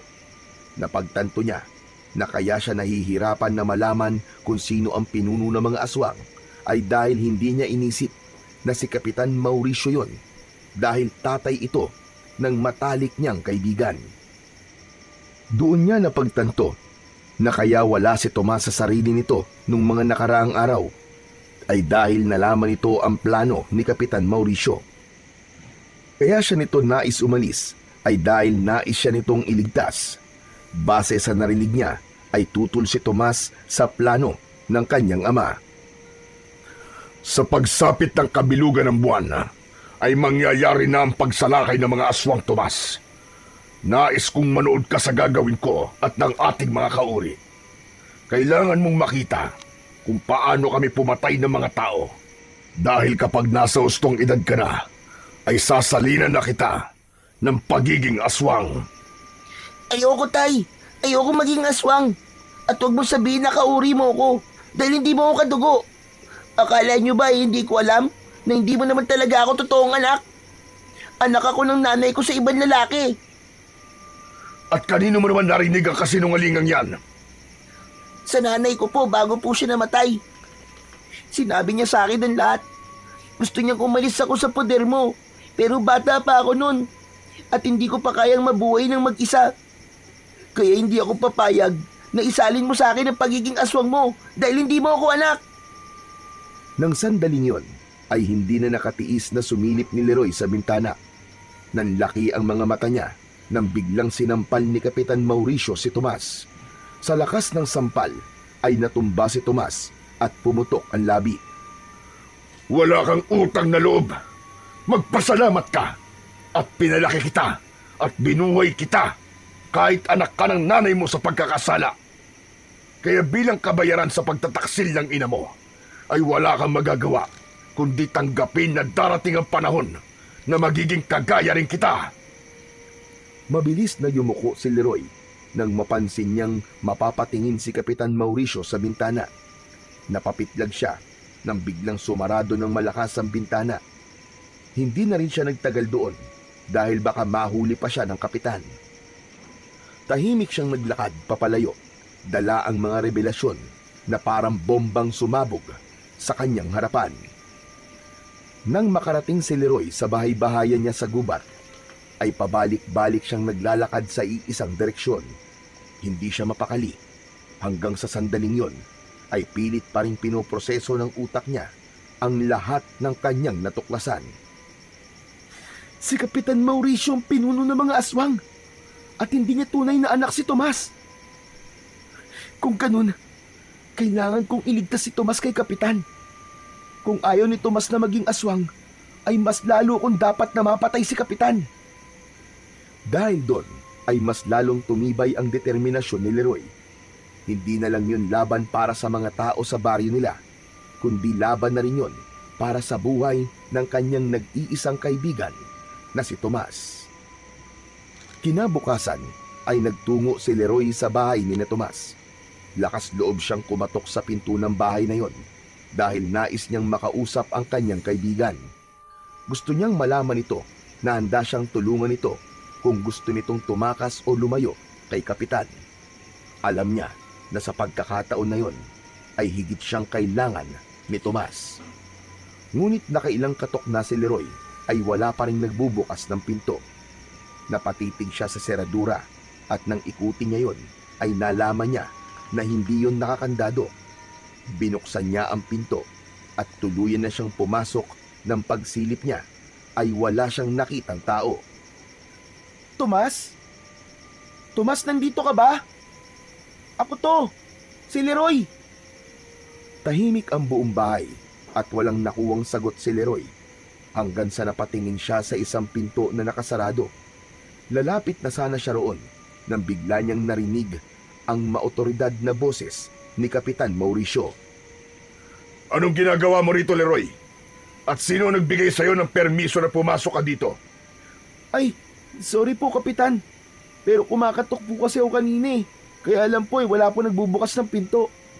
Hindi po kasi nakalak yung pinto kaya pumasok na po ako. Hindi ka ba tinuruan ng mga magulang mo na kahit hindi nakakandado ang pinto ng bahay ng ibang tao, ay wala ka pa rin karapatan na pumasok dito nang hindi nagsasabi? Sa bagay, wala ka na nga palang mga magulang, kaya hindi na nakapagtataka. Labis ang gulat ni Leroy sa paraan ng pakikipag-usap ni Kapitan Mauricio sa kanya. Samantalang dati ay napakabait na nito sa kanya. Gusto niya itong sagutin ng pabalang pero nanaig pa rin sa kanya ang pagiging kalmado. Pasensya na po talaga Kapitan. Hinahanap ko lang po kasi si Tomas. Kasi maglalaro po kami. Wala dito si Tomas. Nasaan po siya Kapitan? Wala dito sa bahay si Tomas at wala rin siya dito sa baryo. Nasa Maynila siya ngayon. Nagbabakasyon siya sa tita niya at bago pa magpasukan siya babalik. Hindi po niya sinabi sa akin na aalis siya dito sa baryo ah. Bakit? Dapat ba isabihin lahat nito ba sa'yo? Umalis ka na nga at huwag ka nang babalik dito. Lalo na't wala naman dito si Tomas. Hindi na nagsalita si Leroy dahil baka madulas pa siya na alam na niya ang lihim nito. Nagmamadali siyang lumabas ng bahay ni Kapitan Mauricio upang bumalik na sa gubat. Alam ko nagsisinungaling lang si Kapitan Mauricio. Sigurado ko na hindi nagpunta sa Maynila si Tomas. Nandoon lang siya sa bahay nila. Kailangan ko mag-isip ng paraan para mailigtas si Tomas at tapusin si Kapitan bago ang kabilugan ng buwan. Nang makarating siya sa gubat, ay agad niyang kinuha ang sungay ng elepante at muli siyang nagsanay. Kailangan niyang maging handa upang sa oras na magharap sila ni Kapitan Mauricio ay masiguro niya na siya ang mananalo. Inagabihan ay agad na sinimulan ni Leroy ang hakbang upang mailigtas niya si Tomas. Nagtungo siya sa labas ng bahay ni Kapitan Mauricio upang magbanman. Dala niya ang sungay ng elepante para kung sakaling may hindi inaasahang pangyayari ay handa siya. Matyaga siyang naghintay ng senyales na maaaring naroon pa rin sa bahay na yon si Tomas. Pero halos isang oras na ang lumipas ay wala pa rin siyang nakita. Sarado ang bintana at pinto ng bahay at patay na ang ilaw sa loob ng bahay. Naisipan ni Leroy na mas lumapit pa sa bahay. Maingat ang mga hakbang niya at siniguro niyang walang makakakita o makakarinig sa kanya. Lumapit siya sa pinto. Idinikit niya roon ang tenga niya at umasa siyang may maririnig siyang kahit na ano. Laking gulat ni Leroy nang biglang bumukas ang pinto at bumungad sa harapan niya si Kapitan Mauricio. Nanlilisik ang mga mata nito. Anong ginagawa mo rito ng ganitong oras? Hindi ba sabi ko sa'yo ay huwag ka nang babalik dito? Sa gulat ni Leroy ay tila umurong ang dila niya. Nag-isip siya ng palusot na papaniwalaan ni Kapitan Mauricio. Hindi nito maaaring malaman na nandoon siya para magmanman at alamin kung nasa bahay pa rin ba si Tomas. Ano batang palaboy? Bakit hindi ka makapagsalita? Ano po kasi, nagugutom po ako. Kagabi pa po ang huling kain ko eh. Wala po kasi akong nakalakal kanina, kaya wala po akong pambili ng pagkain. Nandito po ako para sana humingi po ng makakain. Matiim siyang tinignan ni Kapitan Mauricio. Kulang na lang ay kumawala ang puso ni Leroy sa kanyang dibdib sa labis na kaba. Panay ang dasal niya na sana ay wag magduda ang kapitan sa kanya dahil kapag nalaman nito ang totoong dahilan kung bakit siya naroon ay siguradong mapapahamak siya. Halika, pumasok ka at kumain sa kusina. Talaga po, maraming salamat po Kapitan. Ang bait niyo po talaga. Hindi na nagsalita si Kapitan Mauricio.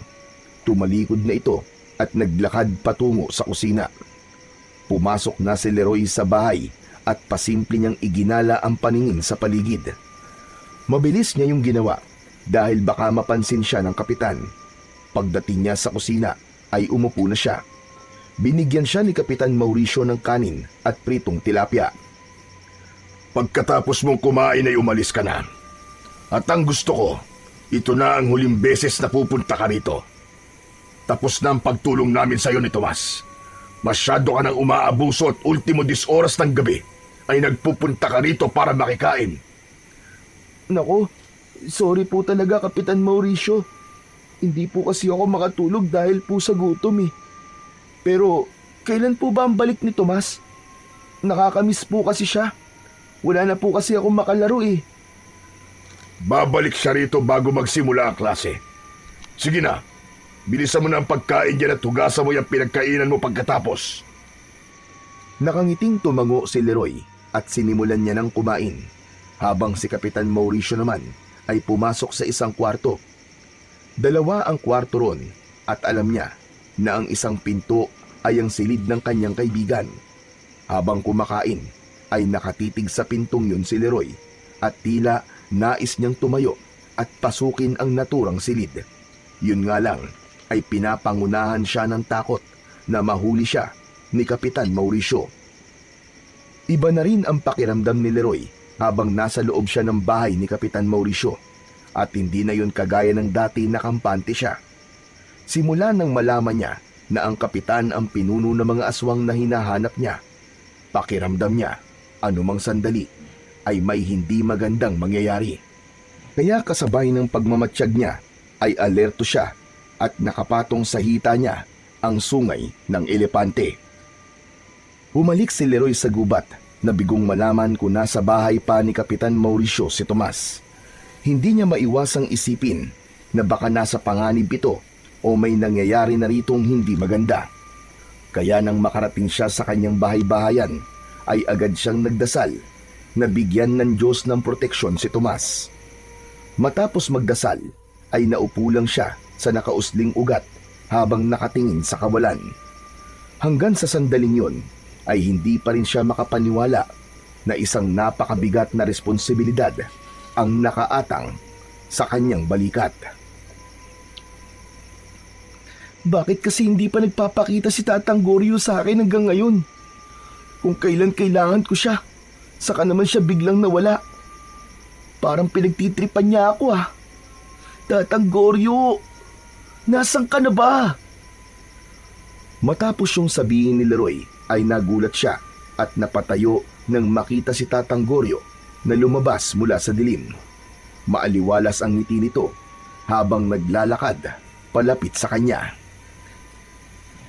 Tatang Goryo! Mabuti naman at nagpakita ka na sa wakas. Ano nangyari sa inyo? Bakit po simula nang ipinagkaloob niyo po sa akin ang sungay ng elepante ay hindi na po kayo nagpakita sa akin? Hindi mo naman ako tinatawag eh. Kaya hindi ako nagpapakita sa'yo. Akala ko kaya mo na. O tingnan mo ngayon, isang tawag mo lang sa akin ay nandito na ako. Dapat po yung sinabi niyo kagad sa akin yan. Mag-isa lang tuloy akong nagsanay sa paggamit ng sungay ng elepante. Pambihira naman kayo oh. Pero kahit mag-isa ka, ay nakita ko naman na kaya-kaya mo. Matalino ka, Leroy. Palagi ako nakabasid sa'yo. Kaya alam ko ang lahat. At alam ko na natuklasan mo na rin kung sino ang pinuno ng mga aswang. Isang malalim na paghinga ang pinakawalan ni Leroy ng mga sandaling yon. Hindi ko alam, Tatang. Pero kahit may mahiwagang sandata na ako, ay parang pakiramdam ko, hindi pa rin ako mananalo kay Kapitan Mauricio. Natatakot pa rin po akong harapin siya. Kapag ganyan ang iniisip mo, ay talo ka na kagad kahit hindi pa nagsisimula ang laban. Ang sandata na gaya ng sungay ng elepante ay isa lang kasangkapan, pero ang tunay na magpapanalo sa iyo ay ang sarili mong kakayahan at ang tapang sa iyong puso. Pero siya po ang leader ng mga aswang eh. Paniguradong mas malakas siya kumpara sa ibang aswang. At ako, isa lang po akong palaboy na walang alam sa pakikipaglaban. Kaya nga po hanggang ngayon eh, hindi pa rin po ako makapaniwala sa sinabi niyo na ako ang karapat dapat na maging tagapagtanggol ng baryong to. Leroy, alam kong bata ka pa, Pero kailangan mong maintindihan na ikaw dapat ang kauna-unahang maniniwala sa sarili mo. Kailangan mong subukan ng isang bagay bago mo malaman kung kaya mo ba to o hindi. Maniwala ka. Mananalo ka sa laban na ito kung magtitiwala ka lang sa sarili mo. Tumango si Leroy. Kahit paano ay nakatulong sa kanya ang mga sinabi ni Tatang Goryo. Napayuko siya at pinag-isipan niya ang susunod niyang gagawin. Sa pag-angat ng mukha niya ay wala na si Tatang Goryo sa kanyang harapan. Kinabukasan ng umaga, pagkagising ni Leroy ay may kakaibang tapang siyang naramdaman sa kanyang dibdib. Pakiramdam niya ay dahil yon sa mga sinabi ni Tatang Goryo nang magkausap sila nung nakaraang gabi. Agad niyang kinuha ang sungay ng elepante at kahit hindi pa kumakain ay nagsanay na siya sa paggamit nun. Isang puno ang inisip niya na kunwaring aswang. Inatake niya yon gamit ang sungay ng elepante. Hinampas niya yon gamit ang mas matabang dulo ng sungay, habang ang matulis na dulo naman ay bilang panaksak. Humihingal si Leroy makalipas ang halos 1 oras ng pagsasanay. Mas buo na ang loob niya ng oras na yun at sinabi niya sa sarili niya na kailangan niya nang gawin ang dapat ay dati pa niyang ginawa. Kung hindi kagad siya kikilos, ay mangyayari ang pangitain ni Tatang Goryo, at kapag nangyari yun, ay baka mas mahirapan siyang ipagtanggol ang mga tao sa baryo dahil mas marami na siyang kakalabaning mga aswang. Matapos magsanay ng konting oras, ay nagtungo muli si Leroy sa bahay ni Kapitan Mauricio. Nagmatsyag siya sa hindi kalayuan. Alam niya na sa mga oras na yon ay aalis ang kapitan para magtungo sa barangay hall. Hindi nga nagtagal ay lumabas na si Kapitan Mauricio mula sa bahay at naglakad palayo. Wala nang sinayang na sandali si Leroy. Nang makita niya na malayo na ang kapitan, ay lumapit siya sa bahay nito. Umikot siya sa paligid ng bahay at hinanap niya ang bintana na sa kwarto ni Tomas. Kinatok niya ang bintana ng 3 beses. Tomas? Tomas, nandiyan ka ba? Tomas! Wala siyang nakuwang sagot.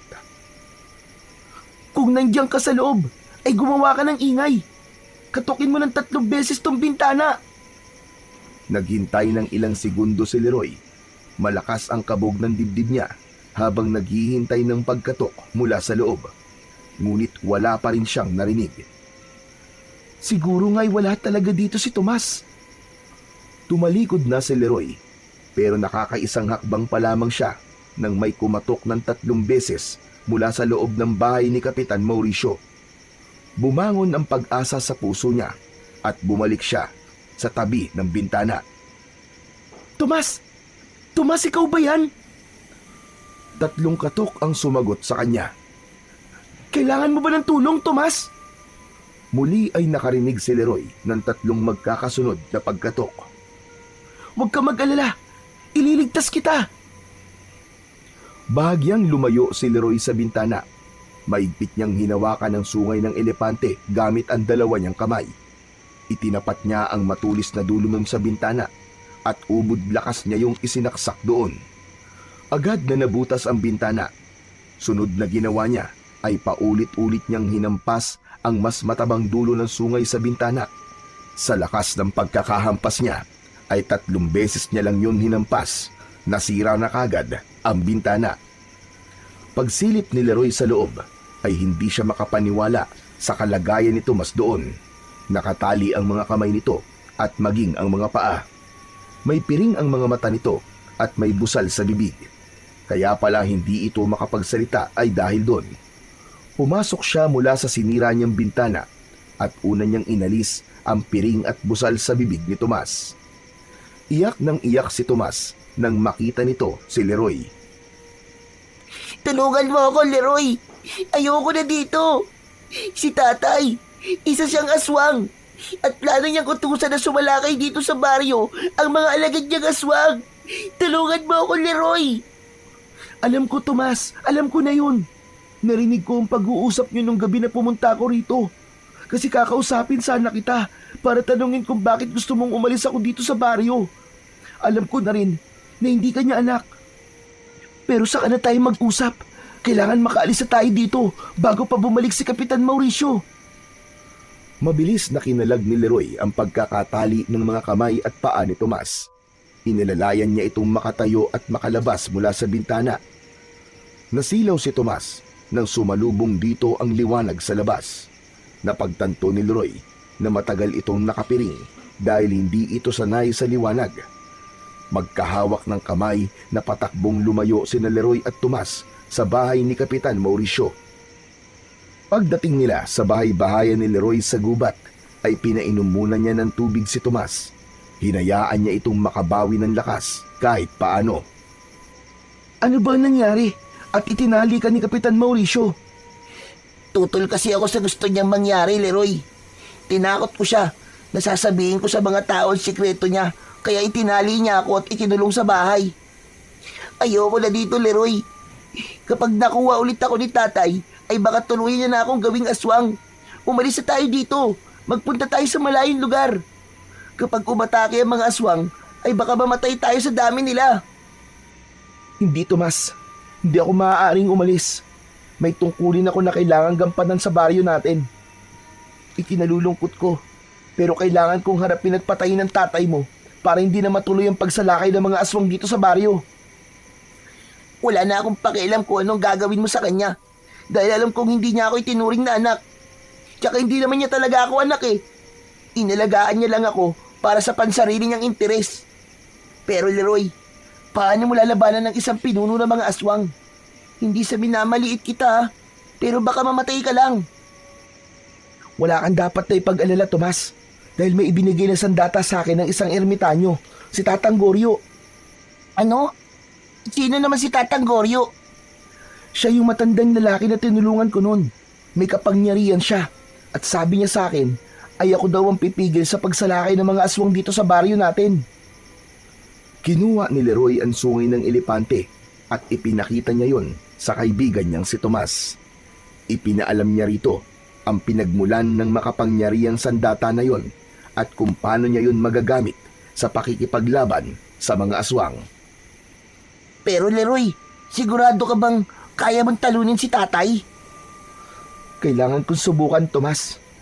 Pero ikaw, sigurado ka ba na ayos lang sa'yo na patayin ko siya? Oo, sigurado na ako, Leroy. Kung hindi siya mawawala, ay mas maraming tao ang mamamatay. Sa kagaya ng sinabi ko kanina, ginamit lang naman niya ako para magpatuloy ang lahi niya. Ayoko na magpagamit sa kanya, Leroy. Kaya kung kaya mo siyang tapusin mo na siya. Patayin mo siya. Maraang tumango si Leroy at tinapik niya sa balikat ang kaibigan niyang si Tomas, na hanggang sa sandaling yon ay bakas pa rin ang labis na takot sa muka.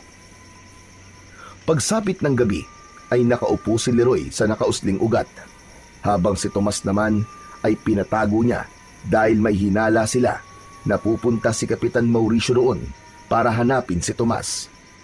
Hawak niya ang sungay ng elepante ng mga sandaling yon, at kung kailanganin niya yung gamitin sa tunay na laban, ay alam niyang handa na siya.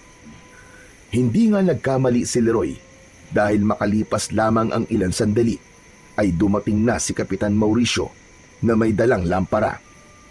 Tumayo si Leroy at sinalubong niya ang matalim na tingin ng kapitan. Hoy, ikaw na palaboy ka. Magsabi ka nga sa akin ng totoo. Ikaw ba ang tumulong sa anak ko para makatakas? Hindi ka ba kinikilabutan na tinawag mong anak si Tomas? Walang ama ang itatali at ikukulong ang anak niya. At wala ring ama na gugustuhin na maging halimaw ang anak niya. Oo, Kapitan. Alam kong ikaw ang pinuno ng mga aswang. At sisiguraduhin ko na ngayong gabi ay magwawakas na ang kasamaan mo. Kahanga-hanga ang tapang mo. Pero anong laban ang kagaya mo sa isang tulad ko? Bahagyang napaatras si Leroy nang sa isang kisap mata ay nag-anyong aswang si Kapitan Mauricio. Lumaki ang katawan nito at nadagdagan ang taas nito. Nagmistula itong halimaw na may mapupulang mga mata at mga ngipin na matutulis na kayang pumunit ng laman. Tutal, mukhang alam mo na rin ang lahat. Ay wala na akong ililihim sa'yo. Bibigyan pa kita ng pagkakataon, Leroy. Sabihin mo kung nasan si Tomas. Kapag sinabi mo sa akin kung nasan siya, ay hahayaan kitang mabuhay. Ikaw ang bibigyan ko ng pagkakataon, Kapitan. Huwag mo nang ituloy ang pag-utos mo sa mga alagad mong aswang na sumalakay dito sa baryo. At kapag ginawa mo yun, ay hahayaan kitang mabuhay. Talagang pinapahaga mo ko.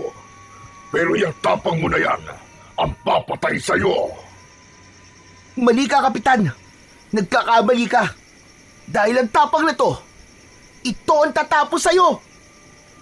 Sa isang iglap ay umatake ang aswang kay Leroy. Mabilis ito, pero mas mabilis si Leroy. Naiwasan niya ang matatalim nitong kuko. Umatras siya at tumalon papunta sa aswang. Buong puwersa niyang itinarak ang sungay ng elepante sa balikat ng aswang. Malakas na napasigaw ang aswang.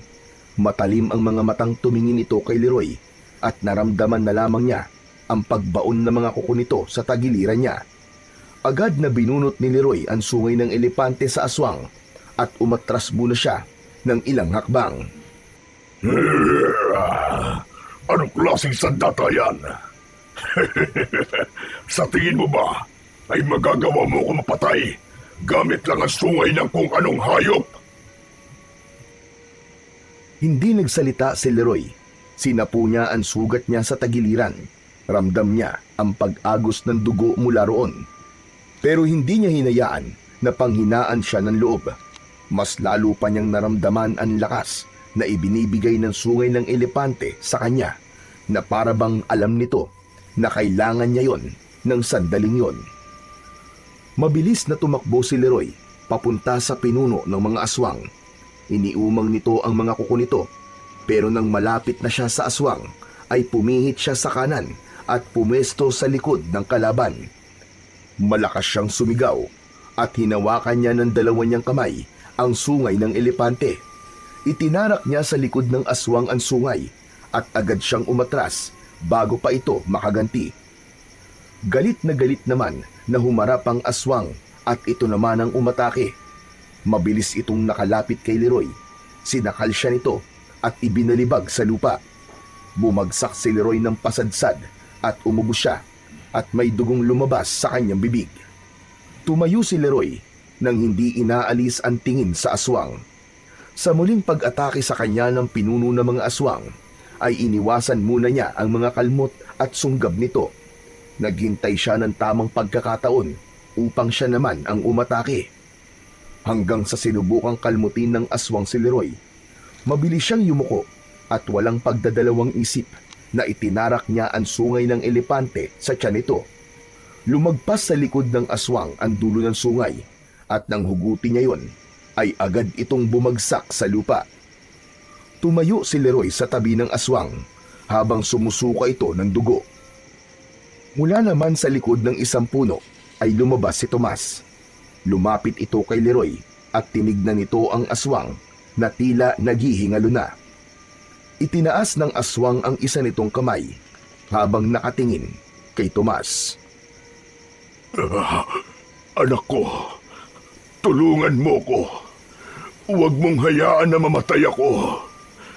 Pangako, magbabago na ako, anak. Magsimula ulit tayong dalawa. Parang awa mo na, anak. Hindi. Hindi mo na ako malilinlang. At tigilan mo na rin ang pagtawag sa akin ng anak. Leroy, sige na. Patayin mo na siya. Naramdaman ni Leroy na kahit galit si Tomas kay Kapitan Mauricio, ay hindi pa rin ito kayang makita na papatayin niya ang taong kinilala nitong ama. Tumalikod si Tomas at narinig niya ang pigil nitong paghikbi. Doon na nagdesisyon si Leroy na tuluyang wakasan ang buhay ng aswang na magdadala ng dilubyo sa kanilang baryo. Mahigpit niyang hinawakan ang makapangyarihang sungay ng elepante at walang pag-aalinlangan na itinarak niya yon sa tapat mismo ng puso ng aswang. Napasinghap ang aswang At matapos yun, ay tuluyan na itong nawalan ng buhay. Nilapitan at niyakap ni Leroy ang umiiyak na si Tomas. Tomas, tapos na. Wala na siya. Malaya ka na. At malaya na rin ang baryo natin mula sa banta ng mga aswang. Kumalas si Leroy sa pagkakayakap sa kaibigang si Tomas nang makita niyang palapit sa kanila si Tatang Goryo. Huminto ito sa harapan nilang dalawa. Binabati kita sa tagumpay mo, Leroy. Pinatunayan mong hindi ako nagkamali sa pagpili sa'yo. Salamat po sa tiwala niyo, Tatang Goryo. Ito na po pala ang sungay ng elepante. Ibinabalik ko na po ito sa inyo dahil tapos na po ang misyon ko sa baryong ito. Umiling si Tatang Goryo at hindi nito kinuha ang sungay ng elepante. Hindi na, Leroy. Sige na. Sa'yo na yan. Ikaw na ang bagong tunay na tagapangalaga ng sandatang yan. Pakaingatan mo yan at huwag mong hahayaan na mapunta yan sa maling kamay. Naniniwala ko na hindi pa ito magiging huli mong pakikipaglaban sa kampon ng kadiliman. Yun na ang huling gabi na nakita ni Leroy si Tatang Goryo. Ilang araw ang lumipas ay may mga empleyado ng isang ahensya ng gobyerno ang tumulong kina Leroy at Tomas na madala sa bahay ampunan sa lungsod. Doon ay natutunan nilang maging masaya muli. Nakahanap sila ng mga bago nilang kaibigan na gaya nila ay mga wala na ring pamilya, ngunit patuloy pa ring lumalaban sa buhay. Uluyan na ring ibinaon nina Leroy at Tomas sa limot ang nangyari sa kanila sa baryong pinanggalingan nila. Dahil alam nila na yun ang daan para muli silang makapagsimula ng panibagong buhay. Hanggang sa lumipas ang ilang taon, si Tomas ay naging social worker habang si Leroy naman ay nagtatrabaho sa isang non-profit organization na tumutulong sa mga batang lansangan. Ngunit kahit nagbago na ang takbo ng kanilang mga buhay, isang bahagi ng nakaraan ang pinili ni Leroy na huwag kalimutan. At yun ay ang mahiwagang sungay ng elepante at patuloy pa rin niyang pinangahawakan ang pangako niya na hindi siya magdadalawang isip na muli yung gamitin kung kinakailangan sa pagharap sa mga kampon ng kadiliman.